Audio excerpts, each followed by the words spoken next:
해봅시다.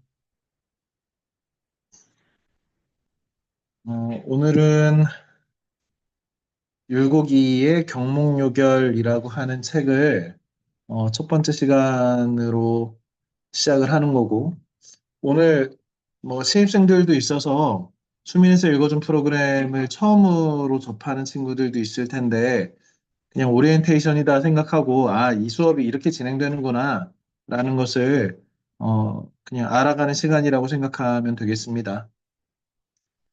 학원 일정 때문에 원래 목요일 밤에 진행하는데, 어, 지금 수요일 밤에 진행해가지고 지금 참여율이 다소 저조한 것 같은데, 음, 자, 시작을 해봅시다. 너무 쉬운 질문인데, 그래도 한번 물어보겠습니다. 어, 김지한, 예, 어, 율곡 2위는 누구일까요? 천원일까요? 5천 원권에 있는 오천원일까요? 사람입니다. 그러면 천원권은 누구냐? 세계 이왕입니다. 그래. 지한이는 퇴계 이황하고 율곡 2위 중에 누가 나이가 많은 사람인지 아나? 정확히는 잘 모르겠습니다. 아, 그래? 그럼 이하고 이황은 공통점과 차이점은 뭐야? 음, 일단은 두 음. 사람 다 조선의 성리학자였다는 공통점이 있는데 오, 차이점은 둘의 성리학의 학문적 견해가 정확히 다른 걸로 알고 있습니다. 요 학문적 견해가 다르지. 어떻게 다른지 알고 있나?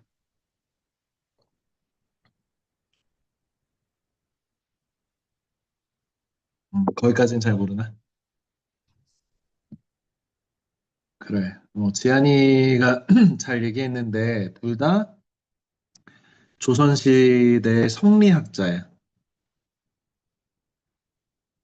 성리학은 중국 유학, 우리가 통상 유교라고도 하는 공맹지도, 공자, 맹자를 성인으로 하는 이런 충이라든지 효라든지 인의, 예지 이런 덕목들을 중시하는 학문의 부분집합이거든, 일파거든.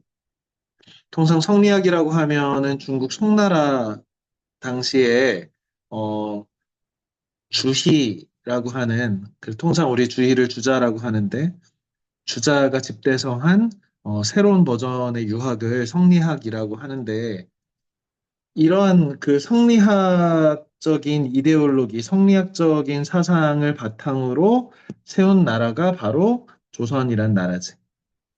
그래서 조선 초기에 집권층들, 정치하는 위정자들, 이런 사람들이 다 성리학자들이다. 성리학 이데올로기를 가진 사람들이다. 라고 생각합니다. 그 중에 이론적으로, 퇴계 이황, 그 다음에, 율곡 이로 대표되는, 율곡이지. 율곡 이로 대표되는, 가장 유명한 성리학자들이 되겠지. 오늘은 그 중에 그 율곡 2가 쓴 일종의 그 초등 교과서, 초등학교, 중학교 교과서가 되는 이 경목요결이라고 하는 책을 어, 우리가 다룰 겁니다.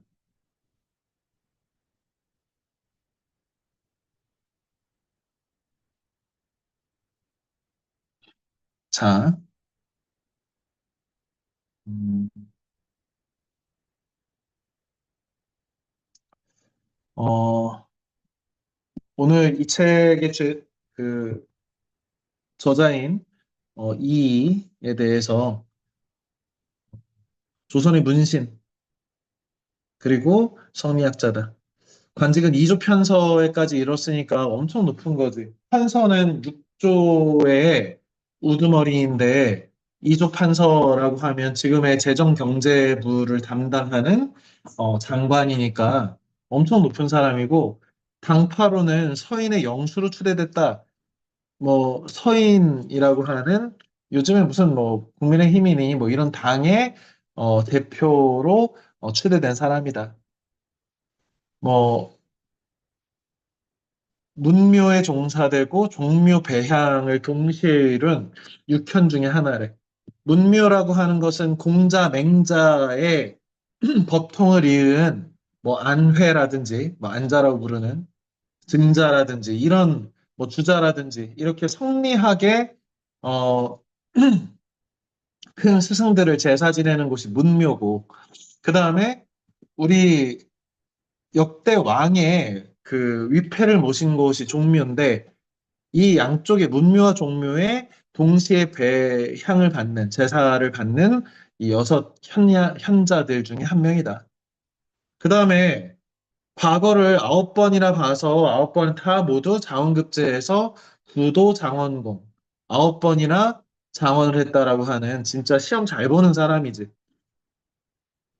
그 다음에 아까 우리 재한이가 잘 설명을 했는데 퇴계 이황하고 이인은 동시대 사람이기는 해. 퇴계 이황이 이제 만년에 늙을 때쯤에 이하고 만나가지고 서로 젊은 학자였던 이와 토론한 기록이 지금도 남아 있어. 그래서 동시대 만난 사람이야. 그런데 주로 이렇게 학문적으로 서로 이렇게 다툴 정도의 급은 아니었어. 당시 이황은 최고의 그 학자였고 이인은 그 당시만 해도 젊은 학자여가지고 이렇게 서로 토론을 할 정도는 아니었는데 어, 통상 성리학을 간단히만 얘기하면 이 유학의 형이상학이거든. 유학의 관념론인데 쉽게 얘기하면 만물은 이와 기로 이루어져 있다. 이는 어떤 원리, 기는 에너지. 다시 말하면 이는 형, 이, 상, 자고 기는 형, 이, 하, 자다. 통상 관념적인 것을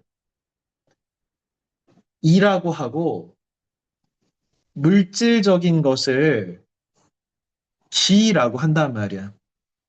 우리가 통상 뭐 이론, 이치, 원리 할 때 리고 우리가 통상 그 기운이 난다라고 할 때 이 에너지, 기운 기자를 이렇게 쓰는데 유학에서는 세상은 이 양의 기와 음의 기가 끊임없이 바뀌어 가고 있는 우주는 태극이라고 본다는 거야. 우리가 태극기 할 때 그 태극이야.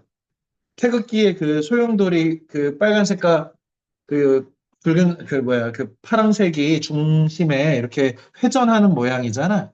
그것이 음기와 양기가 끊임없이 자리를 교차하면서 세상의 만물들을 만들어내는 그것이 태극인데 그 기가 실제 그 우주의 기의 일부를 받아서 선생님도 너희들도 살고 있다는 거야.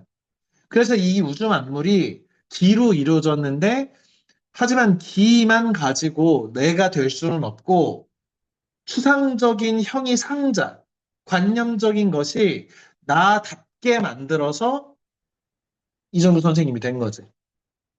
물론 선생님이 어제 먹은 치킨이 있다면 그 치킨도 이와 기로 이루어져 있는데 선생님이 그 치킨을 맛있다고 이렇게 먹었어. 아, 맛있다, 치킨. 그러면 치킨을 먹었으니 치킨의 기가 나한테 들어와서 그 치킨의 기로 너희들한테 지금 에너지를 써가면서 선생님이 수업도 하고 선생님의 그 단백질 근육이 되기도 하고 하겠지. 하지만 닭의 이, 닭의 형이 상자, 다시 말하면 닭의 관념적인 것들은 닭의 기가 선생님 몸으로 흡수돼서 에너지가 되면서 이는 사라진 거지. 그게 아니라면 선생님은 아마 닭고기를 먹고 뽑기요라고 말했겠지. 만약에 선생님이 죽었어. 뭐 언젠가는 죽겠지요. 선생님 죽어서 어떤 사과나무 밑에 선생님을 이렇게 매장을 했다면 선생님의 기를 먹고 사과나무가 잘 자라서 사과가 탐스럽게 열린다면 선생님의 귀가 사과로 넘어간 것이지. 그런데 그렇다고 선생님의 이 형이 상학적인 부분이 넘어가지는 않지. 그렇다면 사과가 니네들 가르쳐야 되잖아. 그래서 이 세상 만물은 이 이와 기가 합쳐져서 만들어진 것이다. 이게 중국 뭐 북송 남송 시절에 이 주자가 집대성한 그 전까지에 있는 뭐 주돈이라고 하는 사람의 태극도설이라든지 정이천이라든지 뭐 이런 그 유학자들의 학문을 집대성해서 북송 남송 시대의 주희라고 하는 사람이 이런 이론을 집대성했단 말이에요. 그걸 이제 성리학이다 혹은 주자학이다. 주자 선생님의 주희 선생님의 학문이다라고 하는데 그 핵심이 뭐다? 이기론이야. 우주 만물은 이와 기의 결합이다. 그런데 이황이 볼 때는 기보다는 이가 더 중요하다고 생각해서 이황을 주리론이라고 하고 반대로 이는 그런 관념적인 이보다 실질적이고 우리 삶에 밀착해 있는 에너지적 요소, 기적 요소가 더 중요하다라고 해서 주기론을 주장한 사람이야. 물론 이것도 더 깊게 들어가면 더 복잡한 이론을 설명해야 하지만 아주 간단하게 얘기하면 이런 것이고 이거랑 좀 유사하게 한 게 뭐냐면 우리 통상 아리스토텔레스라든지 이런 사람이 어, 어떤 세상 만물을 볼 때도 마찬가지로 어떤 관념적인 어떤 본질적인 것이 있고 이 본질적인 관념적인 것만으로 세상이 만들어지지 않으니 물질적인 것하고 함께 존재하는 것이다. 이런 이야기들을 아리스토텔레스도 하고 플라톤도 뭐야? 형이 상학적인 것과 형이 하학적인 것이 이렇게 합쳐져 가지고 우리 현상계가 있다. 뭐 이런 얘기를 하잖아. 일종의 이런 관념과 물질의 합으로 이 세상을 평가하는 이런 이원적인 방식은 동양이나 서양이나 마찬가지로 공통을 갖고 있다고 봐야 돼. 물론 이제 이 안에서 또 분파되고 약간 뉘앙스가 좀 다르긴 하지만 대체적으로 그래 이게 성리학이다라는 거야 그냥. 우리 5만 원짜리에 그려져 있는 심사임당이 5천 원짜리에 그려져 있는 율곡이의 어머니지요. 이 부분도 되게 흥미로운데, 15살, 그러니까 딱 너희 나이쯤 될 때 어머니가 돌아가셨으니 얼마나 슬프겠어. 그래서 더군다나 이제 아버지가 재혼하면서 뭔가 이제 섭섭했나 봐. 그래서 금강산에 들어가서 스님이 돼버려. 이거 엄청 중요한데. 이 대유학자가 될 사람이 유학이 배척하는 그 불교의 심취한 승려라는 점이 나중까지, 나중에 탄핵당하고 할 때까지 계속 끌고 간단 말이야. 이 때문에 훗날 그가 죽은 뒤에도 머리 깎고 승려가 되었다고 환속한 사람이라고 서인의 영수니까. 우리가 서로 당이 다르면 서로 막 욕하고 하잖아. 그것처럼 당시에도 동인과 남인의 공격을 받는 빌미가 됐대. 억불숭유의 조선시대에. 우리 뭐, 그, 병조판서로 이런 일도 했고요. 신만 양병설. 이런 명성. 뭐 이게 반은 맞고 반은 틀리다라고 얘기하는데 어쨌든 율곡 이의의 10만 양병설을 사전에 받아들였다면 우리가 임진왜란 때 그렇게 굴욕적인 전쟁은 치르지 않았을 것이다. 뭐 이렇게 얘기하는 것은 대체로 역사의 정설로 알려져 있지요. 음, 대체로 이의는 이런 삶을 살다 간 대유학자입니다. 우리가 지금 이제 배우는 뭐 여러 가지 버전들의 책을 갖고 있는데 선생님은 이북으로 그 지금 의류문화사판을 한번 읽어서 민음사판으로 한 20년 전에도 한번 읽었고 이번에 새로 샀는데 민음사판이 새로 개정돼서 나온 것 같아서 이 책은 지금 민음사판이고요. 이것의 원래 원전은 이 책인데 이 수고본이라고 하는 것은 이 선생이 실제로 손으로 쓴 글씨가 남아 있어, 지금도. 친필 글씨가. 그래서 어, 이 손으로 쓴 글씨체가 그대로 남아 있는 경목요결이다. 우리 그 임진왜란 전에 이제 있었던 율곡이의 이 책을 정조가 나중에 실제로 이제 그 발견이 돼가지고 오죽헌에 있다는 것을 강릉 이제 이의 그 외갓집인 오죽헌에 이 책이 있다는 것을 알고 갖고 와봐라 그런 거예요. 그래서 그 정조가 학문을 아주 숭상하는 군주였잖아요. 그래서 자기가 읽어보고 정조가 이 독후감, 일종의 감상문을 쓴 경육열 서문도 있으니까 기회가 되면 그것도 읽어보면 아, 이 경목유결이라는 책이 이렇게 당시 유학자 심지어 왕한테도 큰 영향을 끼쳤구나. 우리 개혁군주로 유명한 정조한테도 큰 사상적 영향을 끼쳤구나. 이런 것들을 알 수 있는 책입니다. 경목이라고 하는 의미에 대해서 설명해 볼 수 있는데 몽이라고 하는 것은 어리석다 이런 뜻이야. 우리 계몽주의 할 때 그 몽자, 목매하다, 무지몽매, 무지해서 목매하다 할 때 이 어리석다 할 때 몽자인데 격은 이렇게 격파하는 거 있잖아. 그래서 우리 동사 목적어의 구조지 중국어는 그래서 무지몽매함을 이렇게 두드려서 영리하게 만든다 이런 뜻이야. 선생님이 우리 준성이가 뭔가 잘 못한다 그러면 준성이 놈아 이렇게 하면서 두드려가지고 잘하게 만드는 걸 경몽이라고 하고요. 요는 우리 요점이다 할 때 그 중요한 어떤 요약하는 거 있잖아. 그런 걸 요라고 하고 결은 묶었다. 그래서 한마디로 경몽의 요점이다. 무슨 말이야? 목매한 어린 학생들, 아직 어려서 잘 모르는 친구들한테 요점으로 유학을 가르치겠다 이거예요. 그래서 유교 경전 중에 가장 핵심이 되는 그 서머리를 이라고 하는 대유학자가 자신들의 제자들을 가르치기 위해서 만든 일종의 유교 입문서다. 그래서 선생님이 너희들한테 이 경목유교를 가르치려고 이번 주하고 다음 주하고 이걸 하고 있는 거예요. 왜 그러냐면, 선생님 요즘 세상에 누가 공자맹자의 학문을 배우나요? 라고 하는 반론이 있을 수 있지만 안타깝게도 니는 배워야 돼.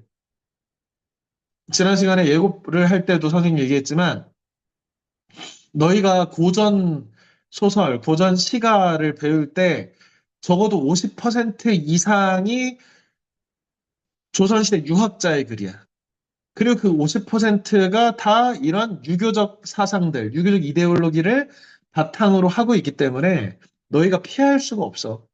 어, 너희가 이거를 반드시 이해를 해야 고등학교 가서 헤매지 않고, 아, 이 사람들이, 이 꼰대들이 유교 애들이 탈레반하고 좀, 그래도 좀 다르구나. 근본주의이긴 하지만, 이런 생각 때문에 얘네가 이 유교를 잘 지탱하려고 노력했구나.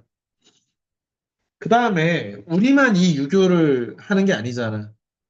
G2로 지금 트럼프 대통령이 또 중국을 까기 시작했는데, 어쨌든, 그 미국하고 견줄 만한 힘을 가진 중국이라고 하는 거대 우리 이웃이 이 유교의 본거지고 유교 사상으로 사는 사람이고 그다음에 우리랑 뭐 적대국가긴 하지만 뭐 저 북한이 뭐 쟤네가 사회주의 한다 뭐 한다 하지만 유학을 바탕으로 하는 유교를 바탕으로 하는 이데올로기가 깊이 깔려 있어서 김정은이 지난 정권 때 문재인 대통령을 만날 때 인사하고 어린 사람으로 국가 수반께 만났지만 이렇게 겸손하게 자신이 안내하고 하는 이런 행동들은 어쨌든 사회주의자라고 하더라도 유학을 바탕으로 한 이 그 적어도 고려시대, 조선시대 합쳐가지고 최소한 천년에 이 뿌리 깊은 유학으로부터 자유로울 수 있는 사람이 아무도 없단 말이에요. 우리만 그런 게 아니라 북한도 그렇고 중국도 그렇고 또 당연히 저 일본도 그렇고 일본 1억 인구가 그런 것이고 또 저기 베트남 신흥 국가인 베트남 또 싱가포르 하는 이 동북아시아의 이 유력한 나라들이 사실은 이 공자 맹자의 사상으로 사실은 무장한 어떤 당시 어떤 오래된 전통 안에서 있기 때문에 우리가 요 동양을 이해하는데 이 유학의 정신들, 선비의 정신들을 부정할 수는 없단 말이에요. 그걸 부정하려고 했던 어 1960년대 저기 중국의 문화혁명 이래가지고 부작용 생겨가지고 다시 돌아가고 이러는 거잖아. 그래서 우리가 이런 배경식을 쌓기 위해서 적어도 경목요결 정도는 읽자. 왜 그러냐면 이 책이 조선시대에 초등학생들이 읽는 교재다. 자, 이 경몽이라고 하는 것을 이제 이해하기 위해서는 경몽이라는 것은 주역이라고 하는 사서 삼경이야. 우리 유교 경전이 논어, 맹자, 대학, 중용 요걸 사서라고 하고 공자가 제자들과 토론한 것, 맹자가 그 제자들과 토론한 사상들, 왕들과 토론한 이야기들,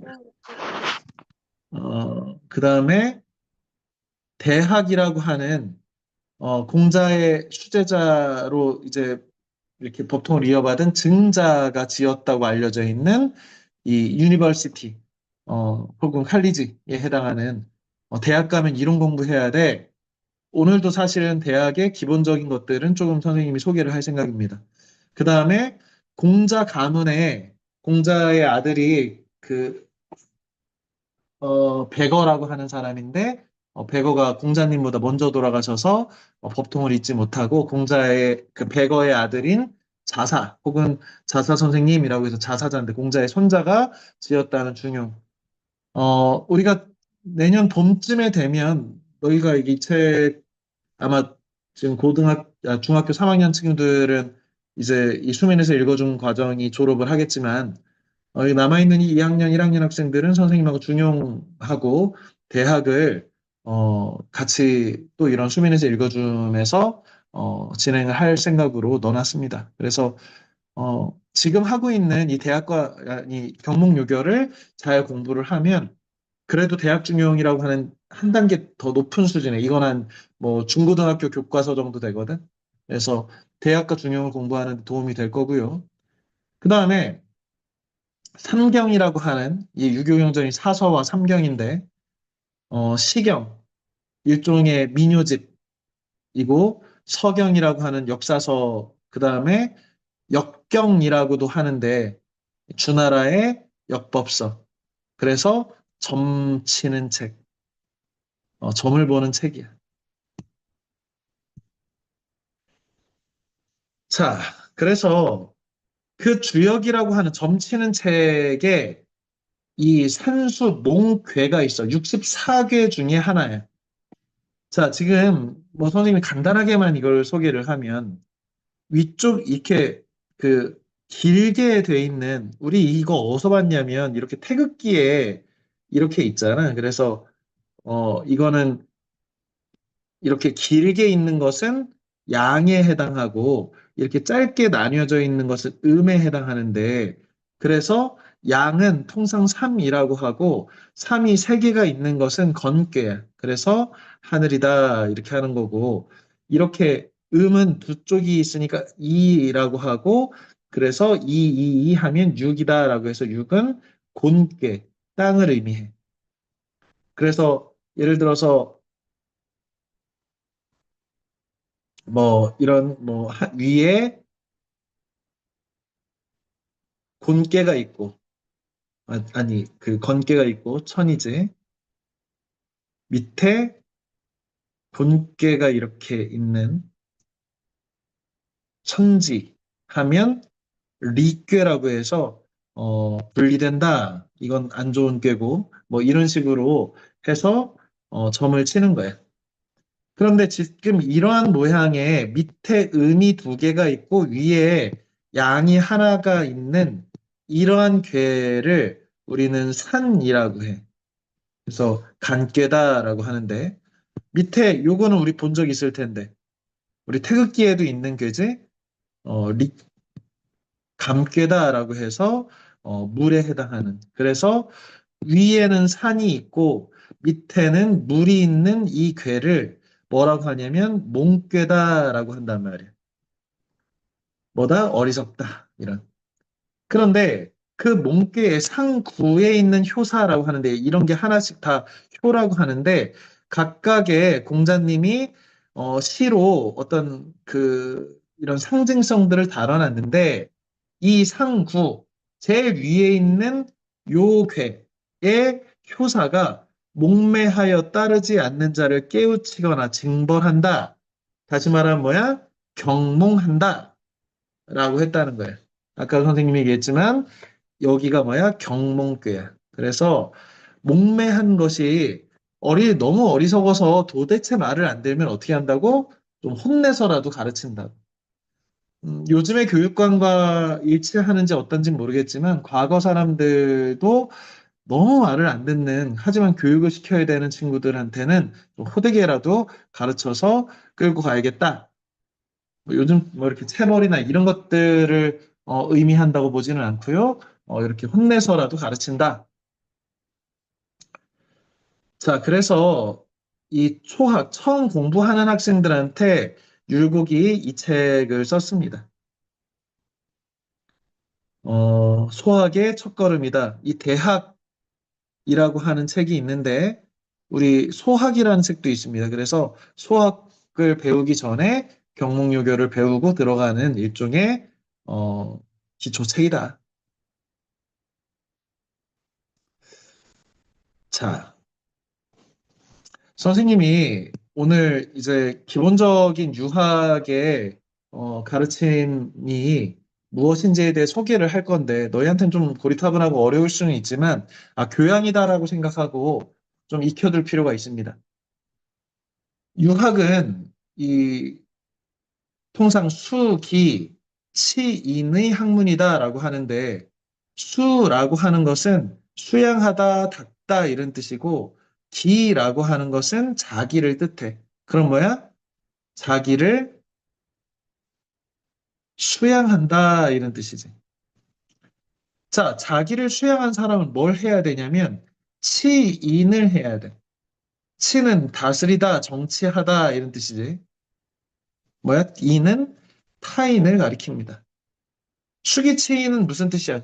자기를 수양한 사람이 비로소 다른 일을 다스릴 수 있다. 자, 그러니까 뭐야?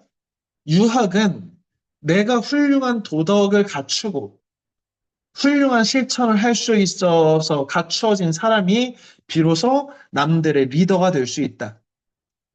이거는 꼭 유학이 아니라도 당연한 얘기잖아. 우리 아리스토텔레스도 남을 설득하려면 뭐부터 해야 된다? 에토스, 에티카, 뭐 윤리가 바로 선 사람이 남을 비로소 설득할 수 있다. 뭐 이런 얘기를 한단 말이에요. 로고스, 논리가 아무리 뛰어나거나 아니면 파토스, 아무리 감정적인 그 설득을 잘하는 사람이라도 그 새끼가 사기꾼이면 누가 그 사람 말 듣겠냐?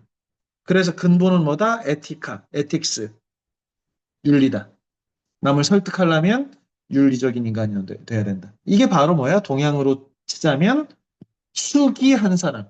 자기 수양이 돼서 적어도 도덕적인 그 행동이 자연스러운 어떤 사람이 비로소 남의 앞에 서서 정치할 수 있다. 그러니까 유학은 뭐 하겠다는 거야, 궁극적으로? 정치인 하겠다는 거야. 리더가 되겠다는 학문이야. 그러려면 뭐 해라? 공부해라. 그래서 대학, 큰 학문이라고 하는데 대학은 우리가 조선시대 성균관이라든지 고려시대 태학이라든지 이런 것을 그냥 대학이라고 한 거예요. 그러니까 지금의 대학을 얘기하는 거예요. 그러면 대학 공부하는 사람 뭐 해야 된다? 이 대학이라는 책을 통해서 네가 왜 대학생 되려고 하는지를 알아야 한다는 거야. 언제? 고려시대나 조선시대나 이 중국의 역대의 그 높은 학문하는 사람들. 그러니까 너희가 대학 가는 거는 왜 대학 가냐? 바로 이거 하려고 한다 이거예요. 대학의 근본 정신은 삼강령과 팔조목이 있는데 삼강령 세 가지 중요한 점은 명덕과 신민, 지어지선이고 팔조목은 경물치지, 성의, 정심, 수신제가 치국평천하. 이거 들어본 적 있을 거야. 수신제가 치국평천하 이런 말은. 이게 한마디로 뭐야? 대학, 지도. 이렇게 세 번째 지자는 관용격 조사로 뭐뭐의란 뜻이야. 그럼 뭐야? 대인지도네 여기서는. 대인지학이네. 아이고야. 쉬울게까.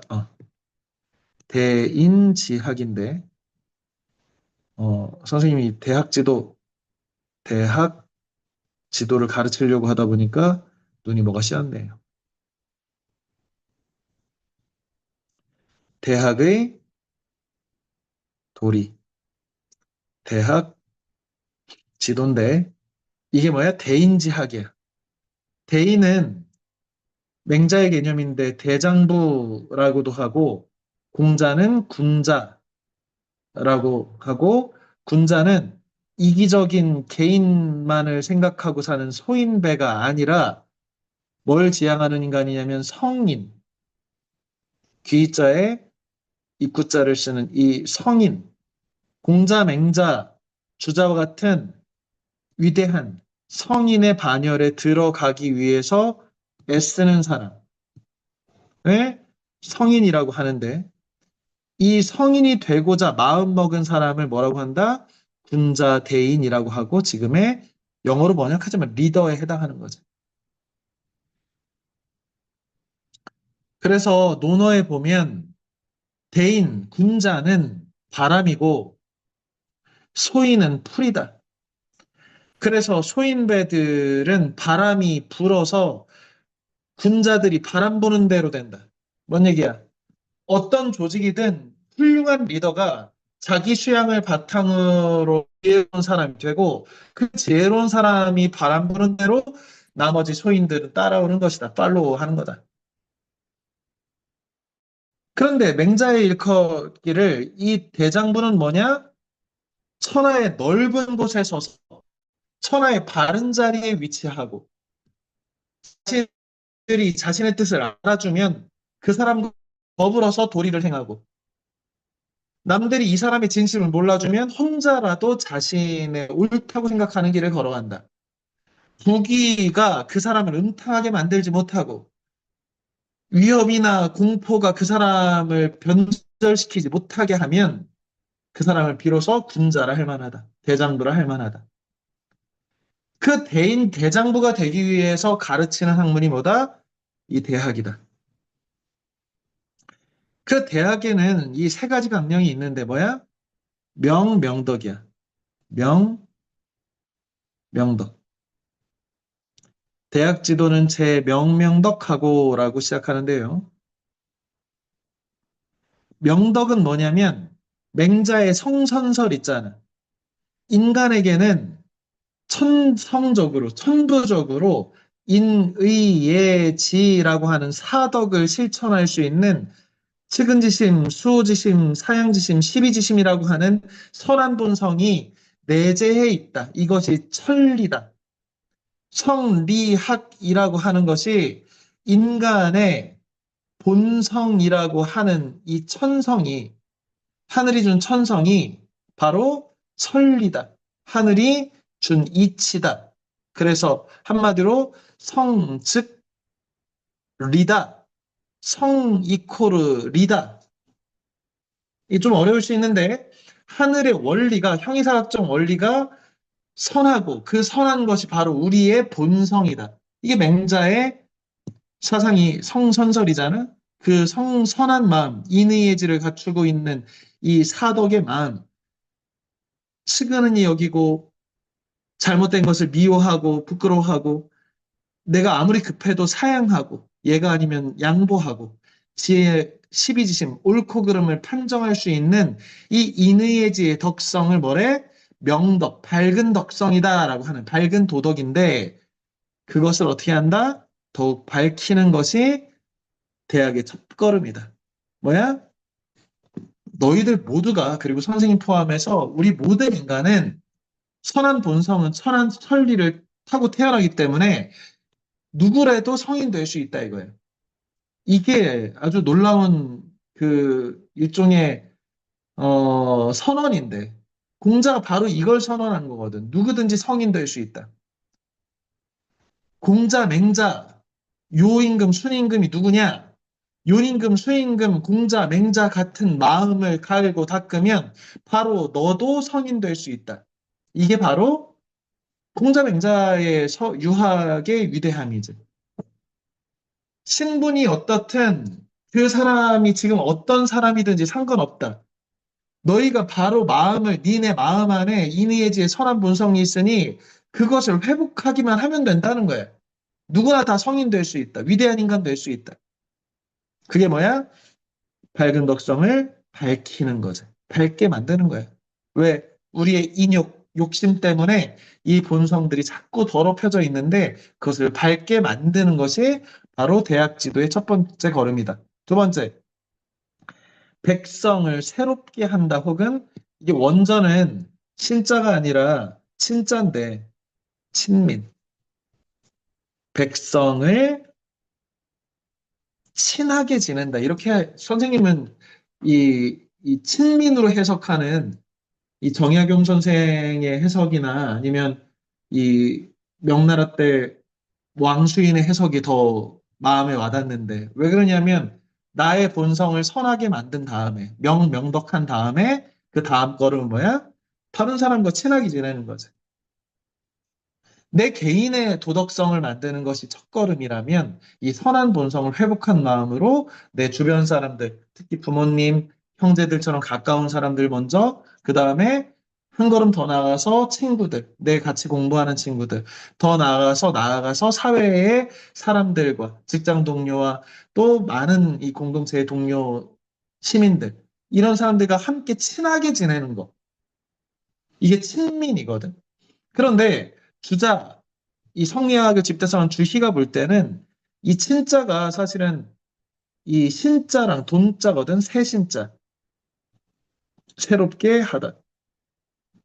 그래서 약간 계몽주의적으로 이걸 약간 고쳤어. 그래서 내 주변 사람을 새롭게 만들고. 왜? 유학은 뭐라고 해서 수기치인 학문이라고 했지. 내가 나 먼저 내 명명덕 하는 게 수기지. 나를 수양하는 거지.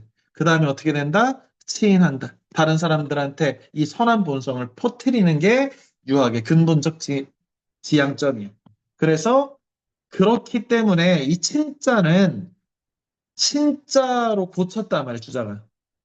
물론 나중에 이제 왕수인이라든 정혜경이 야, 이거 고치면 되겠니? 지 맘대로 이런 비판을 받기도 하는데 당시 송나라 남성시대의 주의가 볼 때는 이게 원래 이제 신자와 친자를 중국어에서 원래 한문에서 바꿔 쓰기도 해. 그래서 이게 바뀐 것으로 해석해서 적극적으로 사회의 이런 교화의 계몽을 이제 의미를 담았다라고 봤습니다.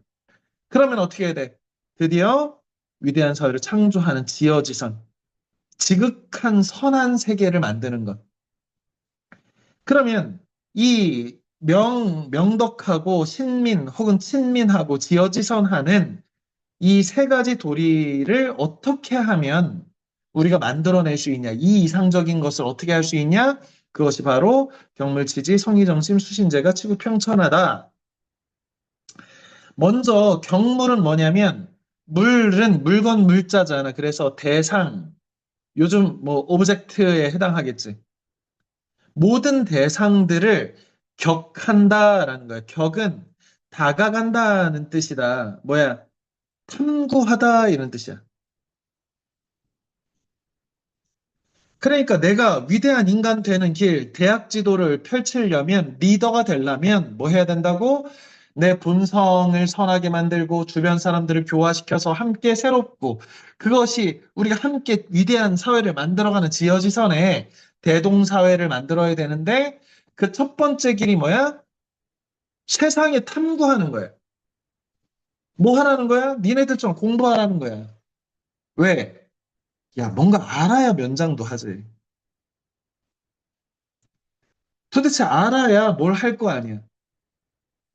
선생님이 뭔가를 옳은지 그른지 어떻게 판단하고 행동합니까? 선생님도 선생님한테 배운 거지.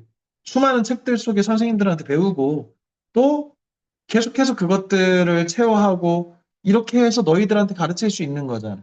이게 뭐야? 첫 번째 탐구하기. 그게 경물이야. 경물하면 뭐 할 수 있냐면 알매 도달한다. 지는 이르다라는 것인데 경물치지는 그래 산자성어로 무슨 뜻이냐면 대상을 열심히 탐구해서 참된 진리에 도달한다 이런 뜻이야. 그러면 경물치지는 어떻게 하는 거야? 학교에서 공부 열심히 하는 거야. 책 열심히 보는 거야. 지금 너희가 지금 선생님하고 함께 공부하고 있는 이 세상에 대해서 탐구하는 게 경물이고 그렇게 해서 너희가 어떻게 되는 거야? 치지하는 거야. 알매 이르고 알매 도달하는 것이지. 첫 번째는 이런 공부를 통해서 어떻게 한다고? 성의하게 된다고. 선생님도 주희가 가장 좋아하는 구절인데 선생님도 가장 좋아하는 구절이 바로 이 성의야. 뭐야? 뜻을 정성스럽게 한다. 나중에 너희한테 기회가 되면 선생님이 아까 사수함경 할 때 그 중용을 잠깐 설명했는데 그 중용에 28장, 기회가 되면 중용 28장도 다음 시간 정도에 한번 소개를 할 생각입니다. 중용 28장의 성의에 관한 글인데 그 글은 정말 선생님이 지금 읽을 때마다 가슴이 좀 뜨거워지는 그런 글이야. 그래서 야, 진짜 우리 야, 성의가 없는 그 성이거든. 어, 여기 성의의 실체는 뭐냐면 신독 성의야. 신독은 뭐야? 홀로 있어도 조심하는 거야. 내가 남들이 안 볼 때도 내 도덕이 누가 보든 안 보든 내 내면의 도덕을 내면화해서 우리 도덕은 사회적인 윤리이기 때문에 남들이 안 보면 뭐 혼자서 있을 때는 도덕 안 지키지 이게 아니라 이 도덕이 아름답기 때문에 이 도덕을 내 내면화해서 혼자 있을 때도 조심하는 게 신독이야. 이 중용의 이제 덕목인데요. 마찬가지로 성의도 뜻을 정성스럽게 한다. 성의한 사람은 뭐 할 수 있냐면 마음을 어떻게 한대? 바르게 한대. 지금 동사 목적어니까 앞에 나오는 것은 바른 마음이 아니라 이때는 바르게 하다의 서술어로 봐야 됩니다. 마음을 바르게 하다. 맹자는 뭐라고 했냐? 부동심이라고 했단 말이야. 우리의 진짜 마음이 자꾸 욕심 때문에 움직여. 음,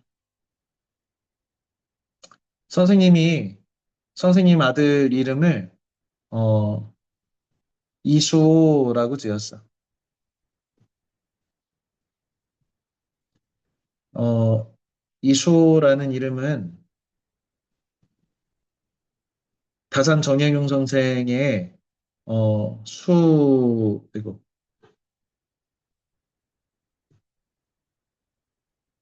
수오제라고 하는 한문 수필에서 따왔는데 수호는 뭐냐면 자기 자신을 지키다 이런 뜻이야.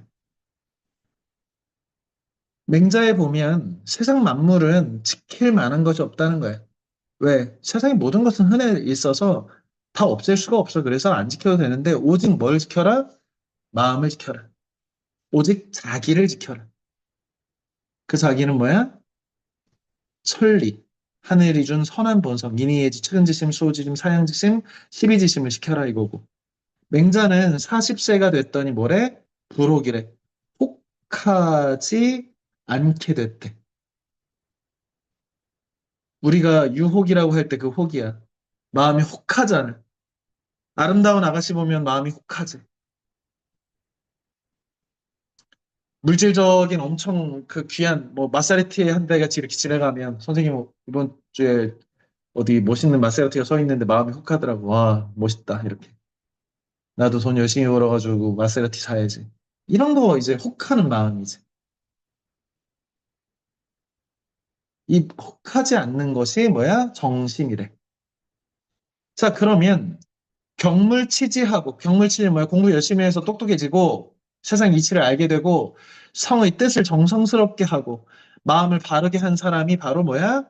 수신. 아까 선생님이 얘기한 수기하는 사람이지. 자기를 수양한 사람이야. 자기를 수양한 사람이 비로소 집안을, 가문을 가지런히 할 수 있어. 그렇지. 너희들이 나중에 다 이제 가장들이 될 텐데, 엄마 아빠가 될 사람들, 물론 나 혼자 산다의 시대이긴 하지만 엄마 아빠가 된다면, 그게 뭐야? 제가 하는 사람 돼야지. 자식들 거느리고, 자식들 교육하고, 가족들을 위해서 헌신하고, 그러려면 제일 먼저 뭘 해야 돼? 경물치지, 정이 성심한 사람이 비로소 그때 가족을 이끌 수 있고, 가족을 꾸릴 수 있는 자격이 있다는 거야. 쉽지 않은 말이죠. 자기 수양을 끊임없이 자기 수양하지 않고서는 집안을 바로 세울 수 없다고. 그러죠. 맨날 선생님이 아침에 나가가지고 밤에 들어올 때 아침엔 두 발로 나가다가 밤에는 술 먹고서 네 발로 기어 들어온다. 그러면서 선생님 아이들한테 혹은 가족들한테 왜 똑바로 못하냐 이런 얘기 하면 누가 듣겠냐. 그런 아버지 말을. 내가 아버지로서 그래도 말이 조금 설득력이 있으려면 수신해야지. 제가 집안을 가지런히 한 사람이 비로소 뭐 할 수 있다고? 치국할 수 있다고. 사람들이 우리 윤석열 대통령님한테 비판하면서 뭐래? 아니, 집안이 지금 다 사기를 치고 온갖 그 국정농단을 하는 식구들 다 데리고서 무슨 정치를 하려고 나섰냐 이렇게 욕한단 말이야. 반대편에 이재명 그 당대표한테도, 그 민주당 당대표한테도, 아니, 집안도 제대로 아들들, 자꾸 도박하고, 나쁜 짓 해가지고 걸리는 집안도 제대로 다스리지 못하는 사람이 무슨 나라 다스리겠다고 대통령 하냐. 그러니까 자꾸만 사람들이 정치한다고 하면, 야, 수신 제가도 못하는 놈이 무슨 치국을 하냐. 맨날 이 얘기 하는 거야. 왜? 우리는 유화적 전통이 있어서 그래. 프랑스의 사르코지 대통령이라고 전전 대통령인데 파란 펴가지고 그 본부인하고 이혼해가지고 새로운 그 젊은 여자랑 재혼을 했단 말이야. 프랑스 애들은 뭐야? 뭐 어때? 정신을 똑바로 하면 되지. 아니 사생활이잖아. 뭐 걔가 결혼을 뭐 두 번 하든 세 번 하든 야 정신을 똑바로 하면은 우리 리더인 거지. 이게 쿨한 프랑스식이지. 서양 애들은 그렇단 말이야. 우리는 안 그래요. 왜? 이 천년을 유학의 이데올로기를 가진 리더들이 이끈 나라기 때문에 출신하지 못하고 제가 하지 못한 사람은 취급 못한다고 생각하는 거예요. 그래 은퇴하는 거야 정치 다. 리더가 되려면 어떻게 해야 돼? 수신제가 하라는 얘기야. 가족 똑바로 건사하고 하라고. 이것이 이제 물론 선생님이 볼 때는 약간 과도해. 뭐 최근에 이제 뭐 정우성이랑 배우가 뭐 결혼 안 한 자식이 있다라고 하는 것 때문에 비판을 받는데 이것도 사실은 너무 가족주의적인 우리 청년의 유학이 만든 일종의 약간 뭐 좀 쿨하지 못함이 아닌가. 뭐 이런 생각을 개인적으로는 갖고 있어. 뭐 다양한 생각들이 있겠지만. 자, 평천하는 뭐야? 나라를 똑바로 다스린 사람이 바로 세상을, 천하를, 온 세상을 평정한다. 혹은 평화롭게 만든다. 트럼프한테 하고 싶은 말이죠. 나라 똑바로 다스려야 이 세계의 평화를 이끌 수 있는 리더가 될 수 있다. 이게 바로 유학의 정신입니다. 자, 이런 것이 유학의 정신인데 그 유학을 가르치는 책이 바로 경목요결이고 그 경목요결의 서문을 선생님이 한번 빠른 속도로 읽어볼 생각입니다. 태계 이황 선생님 왜 이 책을 썼는지를 써놓은 거예요.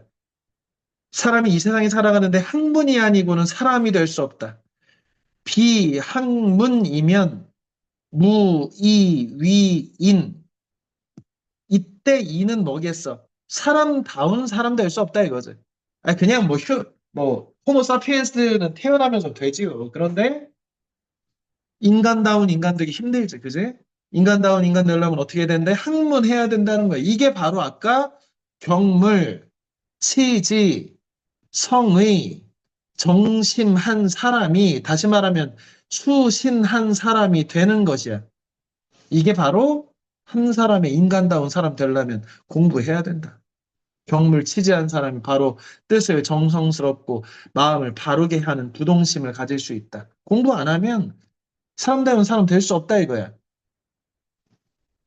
이른바 학문을 배우는 것은 통상 다른 별개의 물건이 아니다. 별개 물사야라. 역시 이상하고 별건인 이상 별건 물사야라. 이 무슨 말이냐면 학문 배우는 것은 따로 있는 게 아니란 얘기야. 따로 있는 게 아니라 뭐야? 사람 노릇하려고 한다는 거야. 사람 노릇이 뭔데?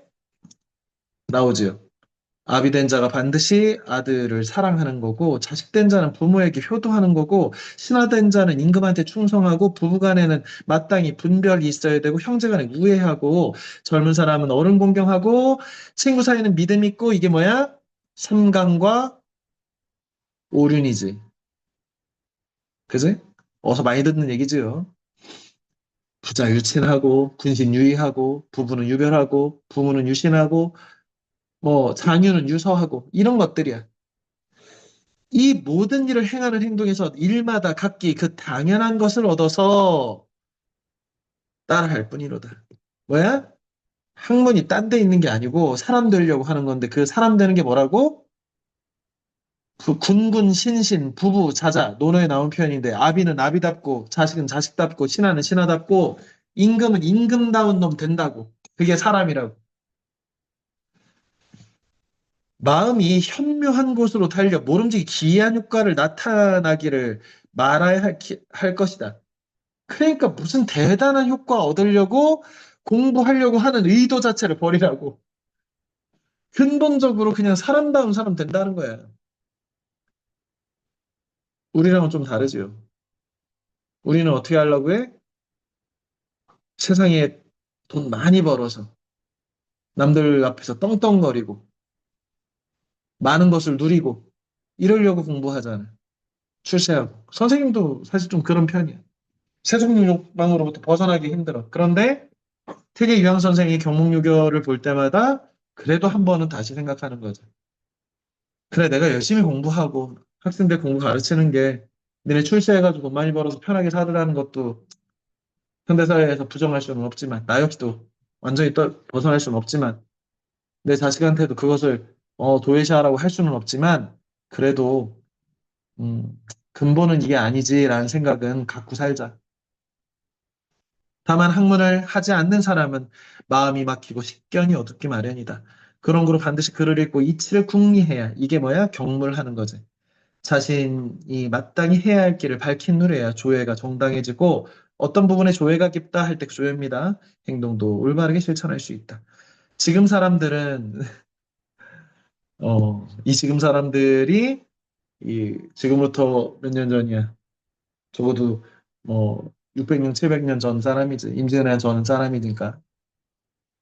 이런 학문에 매일 행동하는 데 있음을 알지 못하고 공연히 까닭없이 까마득히 높고 멀어서 행하지 못할 일이라고 생각한다. 그런 거로 남에게 미루어 맡기고 티귿입니다. 자신은 포기하고 편안하게 있으니 어찌 슬픈 일이라 하지 않을 수 있겠는가. 태계 이황 선생이 당시 사람들을 비판하기를 뭐라고 한 거야? 유학 공부가 어렵지. 맞아, 학문도 해야 되는 거 어려운데, 그게 유학이 아니고 사람다운 인간 되기 위해서 공부하는 거야. 사람다운 사람 되기 위해서 이 오륜을 실천하는 좋은 사람 되려고 하는 거야. 그런데 나는 못하겠다고 포기한다는 거야. 전문적으로 남들이 공부하는 사람, 유학자들, 공부하는 사람, 그 높은 사람들이 알아서들 하시겠지. 이렇게 포기하고 자기 안 하는데 그거 아니야, 학문은. 신기한 거 하는 게 아니고 근본적으로 열심히 그냥 사람다운 사람 되게 하려고 하는 거야. 내가 바다 남쪽에 거처를 정하고 살려 하니 탁도 제자 한두 사람이 와서 나에게 배우기를 청하니 나는 그들의 스승이 될 수 없음을 부끄럽게 여기는 바래. 겸손한 거지. 당대 최고의 유학자고 하니까 와서 선생님 삼고 싶습니다 그랬더니 또 처음 배우는 사람들이 아무 방향도 알지 못하고 확고한 뜻이 없어 그저 아무거나 이것저것 묻고 보면 서로 아무 도움도 되지 못하고 도리어 남들에게 조롱받을까 두려웠도다. 그러니까 내가 근본 없이 가르치면 나도 창피하고 얘네들도 창피할까 봐 우리가 사제간을 맺으면서 그러므로 간략하게 한 권의 책, 이게 우리가 배우는 바로 이 얇은 경목요기를 썼다는 거예요. 여기에 자기 마음을 세우는 것. 내가 뜻을 공부 열심히 해야지. 왜? 나 인간다운 인간 돼서 세상을 더 좋게 만들어야지. 명명덕하고 친민하고 지어지선하고 경물치지 정의 성심 수신 제가 치국 평천화해야지. 이 마음을 세우는 것, 몸소 실천하는 법, 부모 섬기는 법, 남을 대접하는 법 등을 대략적으로 적고 경목요결이라고 했다는 거예요. 배우고자 하는 제자들에게 이것을 보고 마음을 씻고 이게 뭐야? 명덕이지.